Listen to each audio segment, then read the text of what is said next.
অনুরোধ করছি কিছু বলার জন্য। ধন্যবাদ। উপস্থিত সকল শ্রদ্ধেয় অতিথিবৃন্দকে শুভ সন্ধ্যা।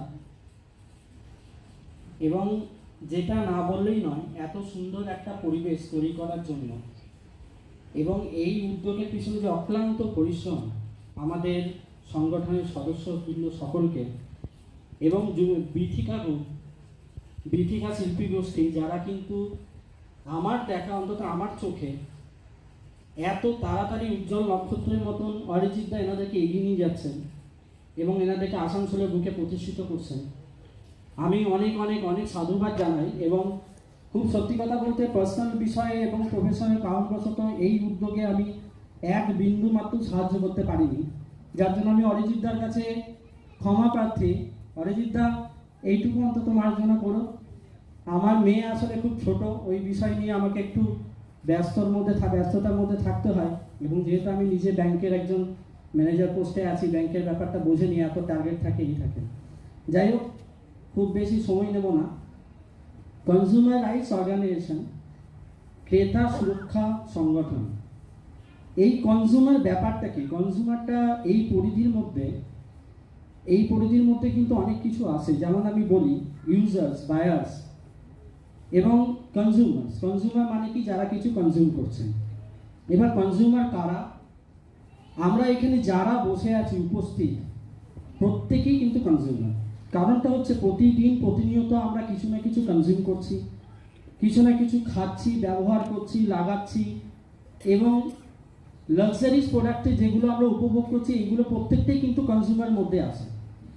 এবার রিলেশনটা কি? রিলেশনটা হচ্ছে, যখনই একজন বিক্রেতা বা যখনই একজন ট্রেডার্স আপনাকে কিছু দিচ্ছেন, সাপ্লাই করছেন, এন্ড অফ দ্য ইউজার কিন্তু কনজিউমার। আমরা কিন্তু এটা মাথায় রাখতে হবে যে এন্ড অফ দ্য ইউজার মানে যে সর্বশেষ সেই জিনিসটাকে মূল্য দিয়ে কিনে নিচ্ছেন বা ব্যবহার করছেন, তিনি কিন্তু কনজিউমার। এইবারে বিষয়টা কি? একজন কনজিউমার বা ক্রেতা হিসেবে আমাদের কিন্তু কিছু দায়িত্বও থাকে এবং আমাদের কিছু অধিকার থাকে। এবার দায়িত্বটা কি, অধিকারটা কি? সব থেকে প্রথমে একটা ছোট কথা বলি। একটা প্রাণ যখন মায়ের গর্ভে প্রথম আমরা তাকে অনুভব করি, যখন তিনি জিনিসটাকে কনসিভ করেন, সেখান থেকে শুরু করে একজন প্রাপ্তবয়স্ক যে কিন্তু হসপিটালে শেষ নিঃশ্বাস ত্যাগ করছেন, মৃত্যুর আগে পর্যন্ত এই পুরো রিলেশনটাই কিন্তু কনজিউমার অর্গানাইজেশন রিলেশনের মধ্যে আসে। এই মার্কেটটা কিন্তু একটা বিরাট ব্যাপার। কনজিউমার অর্গানাইজেশন, আপনারা জানেন যে আমরা প্রতিনিয়ত দেখছি আমাদের হিউম্যান রাইটস অর্গানাইজেশন কাজ করে, বিভিন্ন এনজিওরা কাজ করে।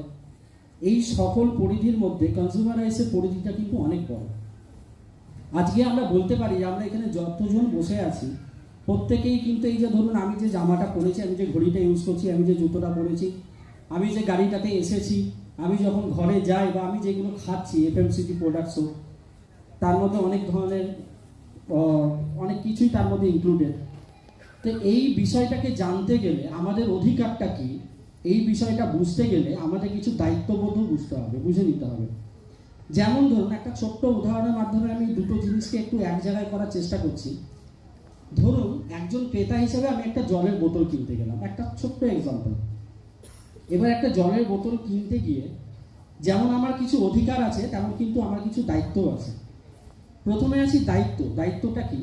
ধরুন, আমরা যে টাকাটা খরচা করে সেই বোতলটা কিনবো, সেটা কিন্তু আমাদের কষ্ট করে অর্জন করা, মানে আমাদের আর্ন করা টাকা।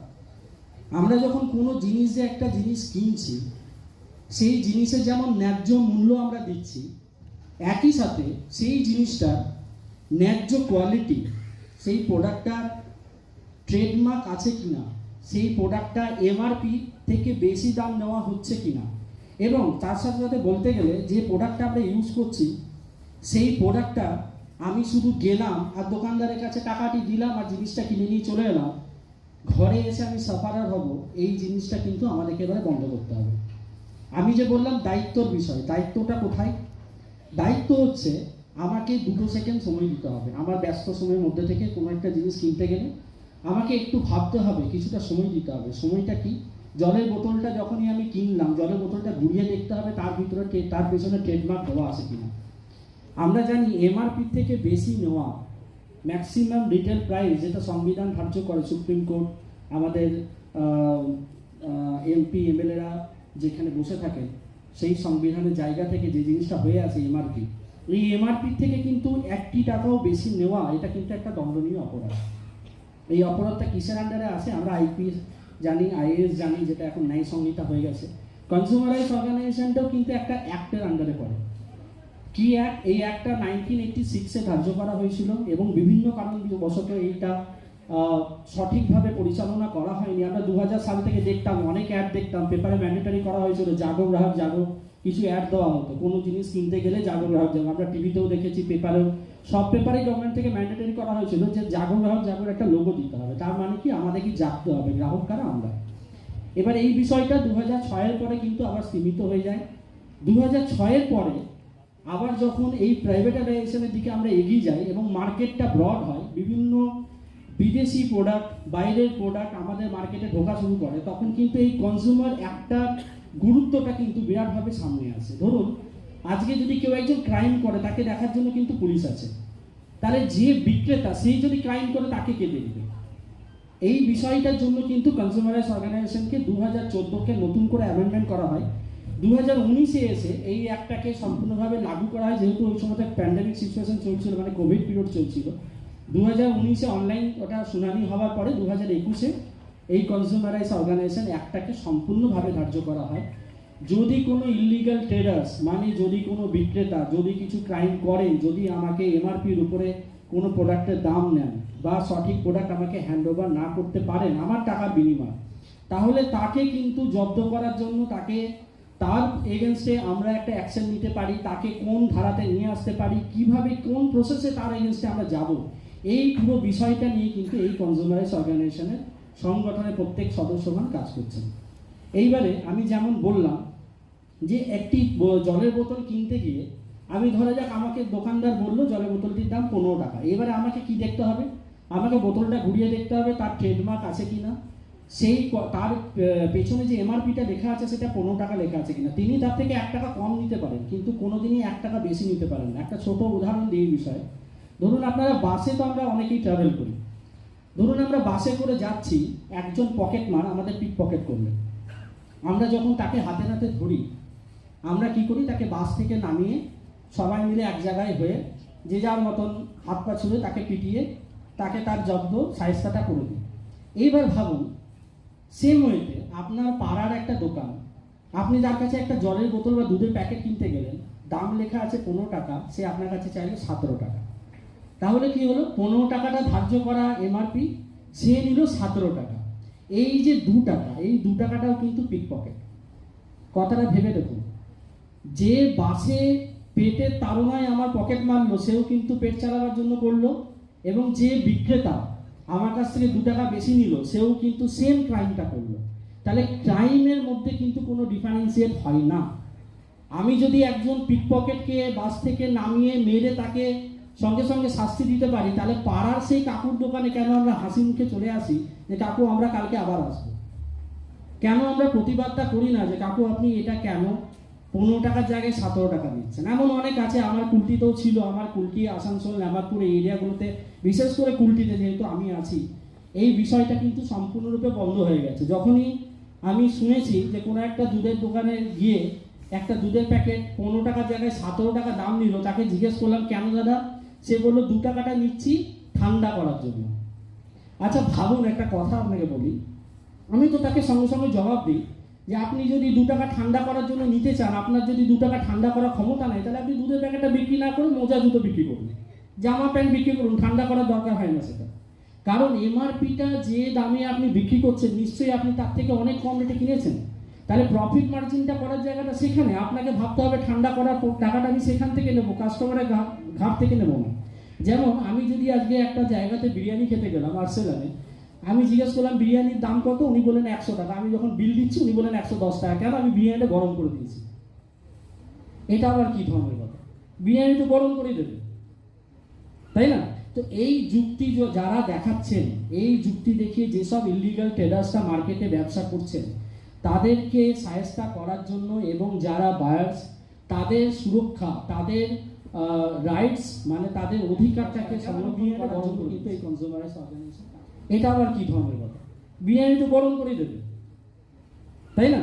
তো এই যুক্তি যারা দেখাচ্ছেন, এই যুক্তি দেখিয়ে যেসব ইলিগাল ট্রেডার্সরা মার্কেটে ব্যবসা করছেন তাদেরকে শায়েস্তা করার জন্য এবং যারা বায়ার্স তাদের সুরক্ষা, তাদের রাইটস মানে তাদের অধিকারটাকে সংরক্ষণ করার জন্য কিন্তু এই কনজিউমার রাইটস অর্গানাইজেশন কাজ করছে। এইবারে আসি, আমি যেমন বললাম আমার দায়িত্বটা কোনখানে। আমার দায়িত্ব হচ্ছে, প্রথম দায়িত্ব আমাকে এমআরপি চেক করতে হবে, দ্বিতীয় দায়িত্ব হচ্ছে আমাকে ট্রেডমার্ক দেখতে হবে, 3 নম্বর দায়িত্ব হচ্ছে সেম কোয়ালিটি প্রোডাক্ট পাচ্ছি কিনা দেখতে হবে। আমি শুধুমাত্র কোনো দোকানে বলছি না, ধরুন আজকে আপনি এখান থেকে বেরোলেন, একটা এগুলোর দোকানে গেলেন, একটা ঠেলা ধরুন ঠেলা লাগানো আছে, একটা এগুলোর দোকানে গেলেন, আপনি তাকে জিজ্ঞেস করলেন ভাই এগরোল কত, সে বললো 25 টাকা। আপনি এগরোলটা খেলেন, এবার বলুন তো এগরোলটা খেয়ে কি সেই লোকটার আপনি পায়ে ধরেন দাদা 25 টাকা না নিই 23 টাকা নিই, কি 25 টাকা না নিই 20 টাকা নিন? আমরা কি করি? কেউ করি? আমাদের মধ্যে কেউ আছে যে আমরা এইভাবে বার্গেনিং করি না তো? আমরা 25 টাকা এগুলোর দাম কিন্তু 25 টাকাই দিই। তা আমি যদি 25 টাকা এগুলোর দামে বার্গেনিং করছি না, তাহলে সেই ব্যক্তি আমার হেলথের সাথেও বার্গেনিং করতে পারে না। এই জিনিসটাও আমাকে দেখতে হবে। কি করতে হবে? সে কোন তেলে রান্না করছে সেটা আমাদেরকে মনিটর করতে হবে। সে সবজিগুলো ধুয়ে রাখছে কিনা, সে স্যালাডগুলো দিচ্ছে, যে সসটা ইউজ করছে কিনা সেটা কি অরিজিনাল সস না ওই জহরমাল জালান মার্কেট থেকে নিয়ে আসা পচা গলা কুমড়ো রং দিয়ে ইউজ করা সস? ব্যাপারটা কি হয়, আমরা অনেকেই হাইজিন সম্পর্কে অনেকটাই হাইজিনিক, কিন্তু সমস্যাটা কোথায়, আমরা ভুলটা কোথায় করি এটাই ধরতে পারি না। আমরা সকাল থেকে রাত পর্যন্ত ঘরে কিন্তু দামি দামি প্রোডাক্ট ইউজ করি, যথেষ্ট সচেতন হিসেবে ব্র্যান্ড চুজ করি, ব্র্যান্ডেড ছাড়া জিনিস নিই না, কিন্তু হঠাৎ করে একটা ঠেলা থেকে একটা এগরোল খেয়ে এসে আমাদের রাতে পেট ব্যথা শুরু হয়, তারপরে আমরা ভাবতে বসি ভুলটা কোথায় করলাম।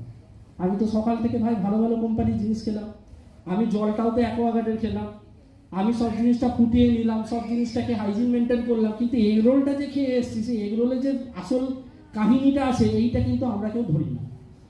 এই বিষয়টা হচ্ছে কনজিউমার রাইটস অর্গানাইজেশনের বিষয়। এবারে দেখুন, আমরা আসানসোলে অনেক কাপড়ের দোকানে বড় বড় ব্র্যান্ড, আমি নাম করছি না, তাদের বিরুদ্ধে গেছি। আমি কয়েকটা জিনিস তুলে ধরবো, সব বিষয়টা বলা হয়তো এই স্টেজে সম্ভব হবে না, এর জন্য আমাদের অ্যাওয়ারনেস প্রোগ্রামগুলো অ্যাটেন্ড করতে হবে। ধরুন আমি একটা কাপড়ের দোকানে একটা জামা কিনতে গেলাম, সাপোজ ধরুন আমি শার্টটা কোনো একটা ব্র্যান্ডে কিনতে গেলাম। এবারে আমি যেমন ব্র্যান্ডটাকে দেখে নিই, ব্র্যান্ড ভ্যালুটাকে দেখে নিই, তেমনি কিন্তু আমাকে বিলটার দিকেও নজর দিতে হবে, যে বিলটা আমাকে ও দিচ্ছে সেই বিলে কিছু কিছু জিনিস কিন্তু দেওয়া ম্যান্ডেটরি। যেমন সেই বিলে তাকে এমআরপি উইথ সাইন এবং স্ট্যাম্প দিতে হবে। 2 নম্বর কথা, বিলে কিন্তু মেনশন থাকতে হবে যে 15 দিনের মধ্যে বা 7 দিনের মধ্যে, যেটা অর্গানাইজার চায় যে যদি কোনো ডিফেক্ট থাকে, আমার যদি পছন্দ না হয় তাহলে সেই জিনিসটাকে আমি রিটার্ন করতে পারবো। অধিকাংশ কাপড়ের দোকানে কিন্তু বিলে এখন এটা দেখা সরিয়ে দিচ্ছে। কেন সরিয়ে দিচ্ছে? তারা ঝামেলাটা নিচ্ছে না, জানে এই লোকটা নিয়ে গেছে, সে আমার কাছে ফিরে আসবে না। আসল কথা এটা।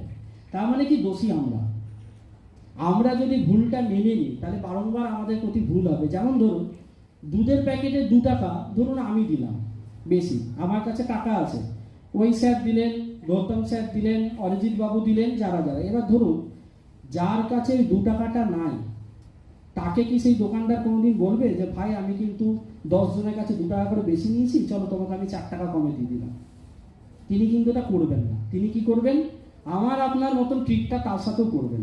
যে কষ্ট করে যার কাছে নেই সে একটা দুধের প্যাকেট কিনতে গেছে, যে ট্রিটমেন্টটা আমরা মেনে নিয়ে এলাম, যে ট্রিটমেন্টটা আমাদের সাথে করলো, সেম ট্রিটমেন্টটা কিন্তু তার সাথেও করলো। তাহলে বলুন তো 2 টাকা করে যদি একটা দোকানদার দিনে 500 প্যাকেট দুধ বিক্রি করে, তো যে 1000 টাকাটা তিনি কামালেন সে 1000 টাকাটা লিগাল না ইনলিগাল? প্রশ্নটা এইখানে। কনজিউমার রাইটস কিন্তু এই জায়গাটার মাঝেই কাজ করে। তাহলে আমি যদি শিক্ষিত সমাজের মানুষ হয়ে যদি আমি 2 টাকা বেশি নেওয়াটা মেনে নিই, তাহলে একজন গরিব এবং নিম্নবিত্ত যারা মানুষ, মধ্যবিত্ত যারা মানুষ, তারা যদি গিয়ে সেই জায়গাটাতে সাফার হয়, দোষটা কাদের? দোষটা কিন্তু আমাদের। কারণ আমরাই এটা হতে দিয়েছি, আমরাই এটা শুরু করেছিলাম, যার জন্য তারা সাফার হচ্ছে। তাহলে আমার শিক্ষা নেওয়ার প্রয়োজনটা কোথায় এবং সেই শিক্ষাটাকে ব্যবহারিক কাজে লাগাবার প্রয়োজনটা কোথায়? এই ধরনের বিভিন্ন বিষয় আছে। মার্কেটে বহু ইলিগাল ট্রেডার্স, আমরা আসানসোলের বুকে ফ্রিজ, টিভি, এসি, আপনার ওই কুচিনা, তারপরে ফ্লিপকার্ট, অ্যামাজন, মিশো, এমন অনেক ক্ষেত্রে দেখা গেছে যে অ্যামাজনের ক্ষেত্রে আমরা কমপ্লেন করেছি, প্রথমে কাস্টমারের কমপ্লেন নিতে চাইনি, আমরা যখন কমপ্লেন করেছি তখন কাস্টমারকে ওই প্রোডাক্টটাও দিয়ে গেছে এবং যে প্রোডাক্টটা নিয়ে যাওয়ার দরকার সেটাও নিতে আসেনি, হয় সেই প্রোডাক্টটাও তার ঘরে থেকে গেছে। এবং যে প্রোডাক্টটা নতুন করে অল্টার করে দেওয়ার কথা সেই প্রোডাক্টটাও কিন্তু তাকে দিয়ে গেছে। তিনি কিন্তু আমাদের কাছে এসেছেন এবং এই জিনিসগুলো, এই যে সাকসেসগুলো পাওয়া। আচ্ছা, এবারে একটা কথা বলুন, কনজিউমার যদি আমরা সবাই হই, প্রত্যেককে আমরা ঘরে, বিশেষ করে আমাদের ঘরে মহিলা যারা, আমাদের বোন, মা বা আমাদের ওয়াইফ যারা, সব থেকে বেশি কেনাকাটি কিন্তু তারা করে রাখেন, তারাই সব থেকে বেশি এই জিনিসগুলোতে ইনভলভ হন, এবং অ্যাওয়ারনেসটা সব থেকে প্রয়োজনীয়তা যদি কারোর জন্য থাকে তো তাদের জন্যই। কারণ আমরা হয়তো অনেক জিনিসটা খেয়াল রাখতে পারছি না, বা তারাও আমাদের সাথে অনেক জিনিসটা শেয়ার করে না, যে আমি একটা জিনিস দোকানে কিনতে গেছিলাম, 15 টাকার জায়গায় 17 টাকা নিয়েছে, আমি সেটা নিয়ে ঘর ঢুকে গেছি। এই জিনিসটা কিন্তু আমাদের জানতে হবে। এখানে অনেকেই হাউস ওয়াইফ আছেন। আমি বলি একটা জিনিস, ধরুন আমাদের মাছ কাবলি জিনিস আছে, তো গ্রসারি শপ থেকে আসে, 1-2 থলি ভর্তি আসে। একটু হাত তুলে বলুন তো, এখানে কতজন প্রত্যেকটা প্যাকেটকে ঘুরি দেখেন যে প্যাকেটগুলো এক্সপায়ার্ড হয়েছে কিনা, তেলের প্যাকেটটা, বিস্কুটের প্যাকেটটা, চায়ের প্যাকেটটা এক্সপায়ার হয়েছে কিনা, ট্রেডমার্ক আছে কিনা, অরিজিনাল না ডুপ্লিকেট প্রোডাক্ট, সিল আছে কিনা, কতজন দেখেন? আছেন কেউ? হাত তুললেন বোধ একজন। চেক করেন। Thank you very much, thank you very much. কি হয় আমি বলছি, একটা প্রোডাক্ট দেওয়ার ক্ষেত্রে যত বেশি ক্রাইম করা সহজ হয়, এক থলি প্রোডাক্টের ক্ষেত্রে ক্রাইমটা অনেক বেড়ে যায়। কারণ সে জানে যে কনজিউমার সে ঘরে গিয়ে এত মেলাবে না, সে প্যাকেটটা ছিঁড়বে আর কৌটোয় ঢালবে, খাবে আর শরীর খারাপ করবে, সে কিন্তু জানতেও পারবে না আমার জন্য হয়েছে। এমন অনেক দেখা গেছে। আমার কুলটি বরাবরেরই একটা বিরাট প্রতিষ্ঠানের এগেন্সে, সে একটা ডিস্ট্রিবিউটার, দেখা গেল যেসব প্রোডাক্টগুলো, এবং আমি নাম করে বলতে পারি একটা জিনিস যেটা উনি সত্যি ক্রাইম করেছেন, শান্তি সুইটস, আপনার গার্ডেনের এখানে যে শান্তি সুইটস আছে, ওনার ওইখানে একটা বিরাট ক্রাইম ধরা পড়েছিল। 3 বছর এক্সপায়ার্ড হয়ে যাওয়া কোল্ড ড্রিঙ্কসের বোতল উনি ওনার ফ্রিজে রেখে দিয়েছিলেন, 3 বছর ধরে এক্সপায়ার হয়ে যাওয়া।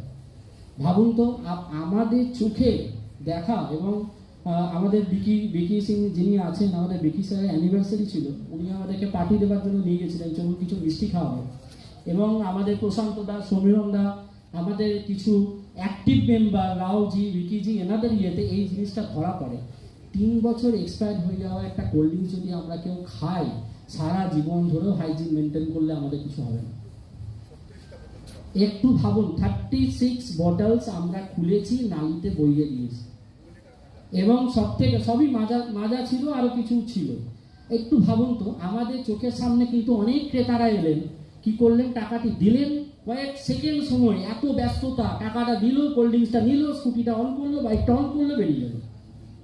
এইবারে দেখা যাচ্ছে এই যে কোল্ড ড্রিঙ্কসটা ঢক করে খেয়ে নিলাম। আচ্ছা, আখের রস তো আমরা অনেকে খাই, আখের রস তো অনেকেই খায়, এটাকে একটা হেলদি জুস সাপ্লিমেন্টারি হিসেবে আমরা ভেবে নিই। ভাবুন একটা জিনিস, আখের রসে যদি আপনাদেরকে বিষ মিশিয়ে দেওয়া হয়, আপনারা কি জানেন যে আখের রসে বিষ মিশিয়ে দেওয়া হচ্ছে? কেউ জানেন না?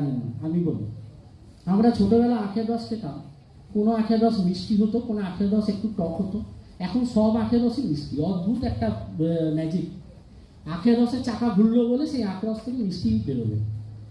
কারণটা কি জানেন? ওরা যে বিট লবণটা ইউজ করে, এই বিট লবণের মধ্যে স্যাকারিন দেওয়া থাকে, যেটা কিন্তু চিনির মতন মিষ্টি, একটা চিনি, কিন্তু এটা কিন্তু আমাদের শরীরের জন্য অত্যন্ত ক্ষতিকারক। হ্যাঁ, অনেক ডাক্তাররা বলবেন যে কিছু ডায়াবেটিক পেশেন্টের জন্য দেয়, এটা লিমিটেড।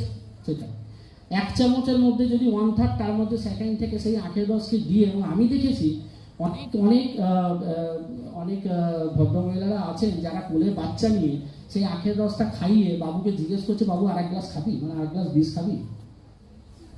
তার মানেটা কি? তিনি কিন্তু আখের রসটা কিনছেন হেলদি সাপ্লিমেন্টারি জুস হিসেবে, যে আমার ছেলে বা আমার মেয়ে, আমার বাচ্চার এতে ভালো হবে। কিন্তু আমি যে 1 গ্লাস বিষ পান করাচ্ছি তাকে, এই জিনিসটা কে ধরবে? আমরা 90টার উপর অভিযান করে আখের রসে, দেখুন যারা বিক্রি করছে তারা তো অল্প শিক্ষিত, বা আমি বলবো একদমই শিক্ষিত নয়, তারা কিন্তু জানে না। তাদেরকে দেখিয়ে দিয়েছে তুমি এটা দেবে, আখের রসটা মিষ্টি হয়ে যাবে, সে সেটা খাওয়াচ্ছে। দোষটা তার নয়, দোষটা আমাদের, যে তাদেরকে বোঝাতে হবে যে তুমি যে জিনিসটা খাওয়াচ্ছ সেই জিনিসটা কিন্তু বিষ, তার চেয়ে ভালো তুমি টক খাওয়াও। বার্নপুরে এমন দেখা গেছে, বার্নপুরে আখকে লাল কাপড়ে ভিজিয়ে নালির ইয়েকে সরিয়ে তার ভেতরে আখকে রেখে ওই তার উপরে স্ল্যাবকে ঢাকা দিয়ে রাখা হয়েছে। কারণ কি? আখটা যত জল পাবে তার তত রস হবে। ভাবুন তো, কাল থেকে কজন আখের রস খাবেন? দেখি হাত তুলি। বার্নপুরে আমি দোকান দেখিয়ে দেবো, খেতে যাবেন? 10 টাকা দিয়ে, 20 টাকা দিয়ে? আশা করি খাবেন না। এই ছোট ছোট বিষয়গুলো আমাদেরকে দেখতে হবে। আমরা রয়্যালের বিরিয়ানি খাই, আমরা আর্সেলানের বিরিয়ানি খাই, আমরা বড় বড় হোটেলে যাচ্ছি, খাবার খাচ্ছি, বানপুরে আঁখকে লাল কাপড়ে ভিজিয়ে নালির ইয়েকে সরিয়ে তার ভেতরে আঁখকে রেখে ওই তার উপরে স্ল্যাবকে ঢাকা দিয়ে রাখা হয়েছে। কারণ কি, আঁখটা যত জল পাবে তার তত রস হবে। ভাবুন তো, কাল থেকে কজন আখের রস খাবেন? দেখি হাত তুলি বানপুরে, আমি দোকান দেখিয়ে দেবো, খেতে যাবেন 10 টাকা দিয়ে 20 টাকা দিয়ে? আশা করি খাবেন না। এই ছোট ছোট বিষয়গুলো আমাদেরকে দেখতে হবে। আমরা রয়্যালের বিরিয়ানি খাই, আমরা আর্সেলানের বিরিয়ানি খাই, আমরা বড় বড় হোটেলে যাচ্ছি, খাবার খাচ্ছি, আমরা কি কোনোদিন তাদের কিচেনটা গিয়ে চেক করি? তাদের কিচেনটা পরিষ্কার না অপরিষ্কার? কেউ চেক করি? চেক করি না। আচ্ছা, আমরা তো অনেকে চিকেনের অনেক আইটেম খাই। আপনি জানেন, আসানসোলে একটা বড় ব্র্যান্ডের হোটেলকে আমরা রেড করেছি, তার ডিপ ফ্রিজের মধ্যে 1.5 মাসের উপর, প্যাকেটে লেখা আছে 1.5 মাসের উপর ফ্রোজেন মিট এক্সপায়ার হয়ে গেছে, সেই জিনিসটাই তিনি চিকেন বিরিয়ানি, চিকেন রোল, অমুক তমুক হ্যানত্যানের মধ্যে দিয়ে খাওয়াচ্ছে। আচ্ছা বলুন, ফ্রিজে রাখলেই কি ফাঙ্গাল ইনফেকশনগুলো মরে যায় না? ফাঙ্গাসটা হয়ে যায়? তাই যদি হতো তাহলে তো খুব ভালোই হতো, তাহলে তো আর রোগ হতো না, সবাই ঘরে ঘরে একটা ফ্রিজ রাখতো আর মেডিসিনের দরকার হতো না। কি স্যার ঠিক বলছি তো? তাহলে আর মেডিসিনের দরকারই হতো না, লোকে মেডিসিনের জায়গায় ফ্রিজ রাখতো, ফ্রিজে রেখে দেবো, সব জিনিসটাই ভালো থাকবে। কিন্তু ফ্রিজের মধ্যেও কিন্তু ফাঙ্গাল ইনফেকশন হয়। যে জিনিসটা যখন এক্সপায়ার করা তার সেটা কিন্তু তখনই এক্সপায়ার করবে। আমাদেরকে কি করতে হবে? আমাদেরকে একটু চোখ কান খোলা রাখতে হবে। কি বিষয়? আপনি যখন একটা লাক্সারি জিনিস কিনছেন, ধরুন আপনি একটা এসি কিনছেন, আপনি এসিটা যখন কিনতে গেছেন, সেই এসিটার সম্পর্কে আপনি আগে গুগলে পড়ুন, ভালো করে দেখুন। তার একটা দোকানদার কিন্তু আপনাকে স্পেসিফিকেশন বলে দেবে না, অত সময় নেই, আর আপনার কাছে অত সময় নেই 1.5 ঘন্টা ধরে তার কাছে স্পেসিফিকেশন নেবেন।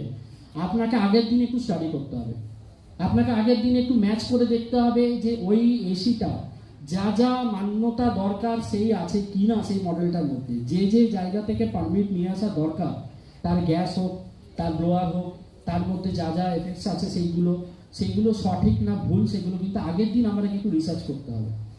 আপনি জানেন, এখন আমাদের বাইক বা স্কুটি আমরা অনেকেই কিনছি, এখন বলা হচ্ছে BS6 মডেল পলিউশন অনেক কম করে। এটা কেউই জানে না BS6 মডেল সব থেকে বেশি পলিউশন করে।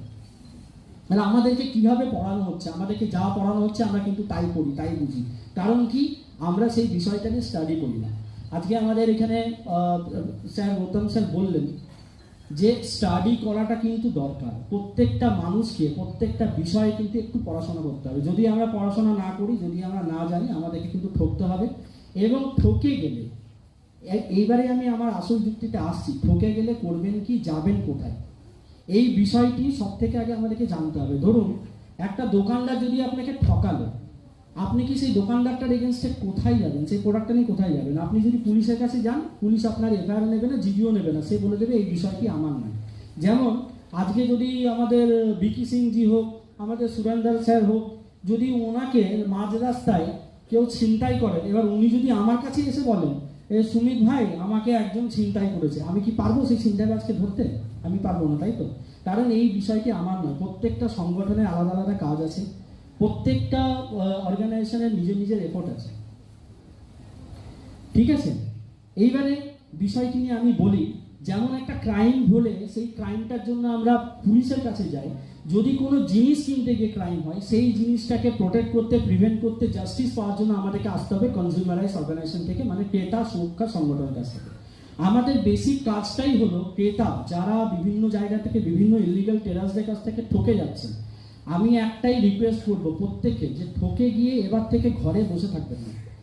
অনেক হলো, এইবারে একটু প্রতিবাদ করুন। প্রতিবাদ করলে যে তার কতটা ফলস্বরূপ, কতটা আমি বলবো কম্পেনসেশন পাওয়া যায়, বা তার প্রতিবাদ করলে সেই ইলিগাল টেরাসদেরকে কতটা ভয়ে রাখা যায় যাতে তারা আমার থেকে আর একজন দ্বিতীয় ব্যক্তিকে সেই প্রতারণাটা করবেন না, সেই জিনিসটা, সেই পথটা কিন্তু আমরা বাতলে দেবো। তার জন্য কিন্তু কনজিউমার ফোরাম আছে। আমরা অনেকেই কনজিউমার ফোরাম জানি, কিন্তু কনজিউমার ফোরামের কাজটা কি আমরা জানি না, বা আমরা কাজটা জানলেও কনজিউমার ফোরামে যাবো কিভাবে সেটা জানি না। এবং আমরা খুব লাকি যে আমরা কলকাতা বর্ধমানে পরে আমাদের আসানসোলে কনজিউমার কোর্ট আছে। এটা কিন্তু আমাদের একটা বিশাল পাওনা। আমরা কিন্তু কেউই জানি না যে আমরা কিছু ঠকে গেলে আসানসোলে কনজিউমার কোর্টে গেলে আমরা কিন্তু সেটার এগেনস্টে হিউজ কম্পেনসেশন পেতে পারি। এই জিনিসটা আমাদের কাউই জানা নেই। এই বিষয়টি, এই অ্যাওয়ারনেসগুলো আমরা বিভিন্ন স্কুল, কলেজ, বিভিন্ন শিক্ষা প্রতিষ্ঠানের বাইরে, আমরা বহু গ্রামে এবং ইন্টেরিয়র এলাকাগুলোতে আমরা এই প্রচারগুলো করছি যেখানে ক্রাইমটা বেশি হয়, যে কনজিউমারাইজ অর্গানাইজেশনটা কী, ডেটা সুরক্ষাটা কী এবং এই বিষয়গুলো কী। আমরা যেসব ক্যাম্পগুলো করব, অনুরোধ করব আপনারা আসুন, আপনারা আমাদের ফেসবুক পেজটাকে দেখুন। বলুন।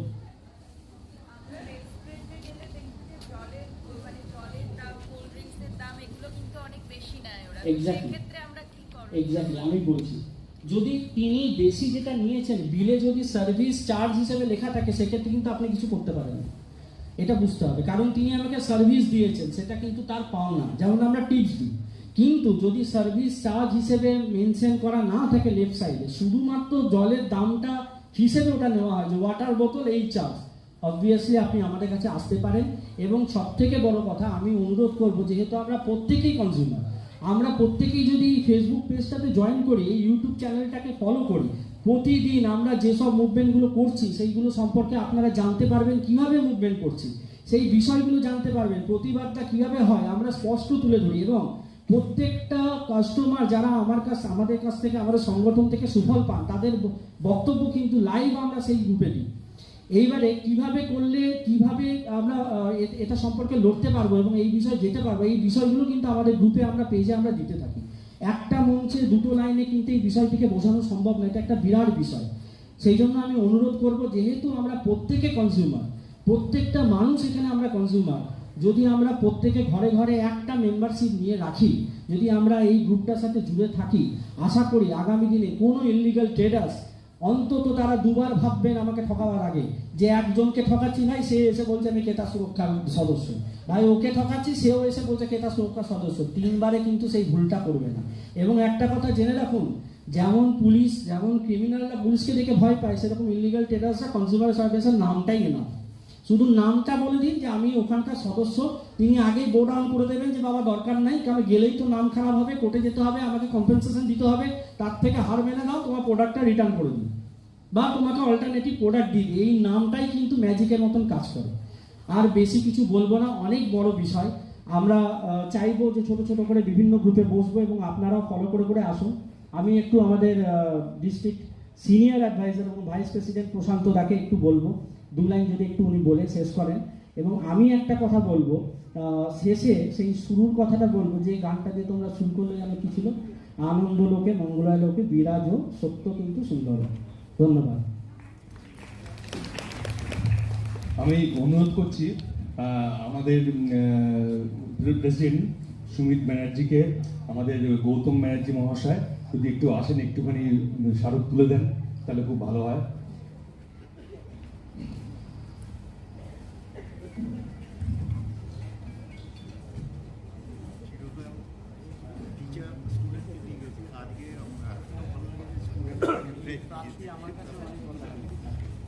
আমরা